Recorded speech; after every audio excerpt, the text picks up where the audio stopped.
Saylani welfare international trust کے بانی مولانا بشیر فاروق نے کہا کہ خاتم النبیین حضور پر نور صلی اللہ علیہ وسلم کی بابرکت ذات سے محبت بڑھانے کے لیے ہمیں کثرت سے درود پاک پڑھنا چاہیے، کیونکہ درود پاک کا ورد کرنے سے غم و الم اور پریشانیاں دور ہوتی ہیں۔ آج امت مسلمہ اللہ کے احکامات اور دامن رسول سے دوری کے باعث بے پناہ مسائل سے دو چار ہے۔ ہمیں امت کے خیر خواہی اور بھلائی کے کاموں میں بڑھ چڑھ کر حصہ لینا چاہیے۔ نماز پنجگانہ کی ہر صورت پابندی کی جائے۔ وہ نورانی مسجد اینٹس پاڑی سائٹ ایریا حیدرآباد میں منعقدہ جشن عید میلاد النبی کے عظیم الشان محفل سے خصوصی خطاب کر رہے تھے۔ اس موقع پر U C chairman Kamran Rajput, Haji Muhammad یوسف اشتیاق میمن، قاری فیض اللہ، قاری غلام اکبر اور حاجی محمد دانش سمیت عاشقان رسول اور اہل علاقہ نے بڑی تعداد میں شرکت کی۔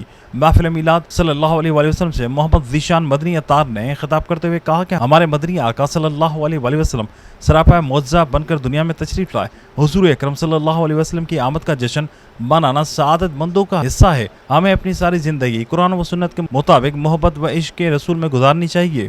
خطیب و امام مسجد حاضہ محمد جنید عطاری نے جشن عید میلاد النبی کے سلسلے میں منعقدہ محفل میلاد میں تشریف لانے پر مولانا بشیر فاروقی اور مولانا ذیشان مدنی عطاری اور شرکاء محفل کا شکریہ ادا کیا۔ محفل میلاد کا اختتام صلوات و سلام پر ہوا۔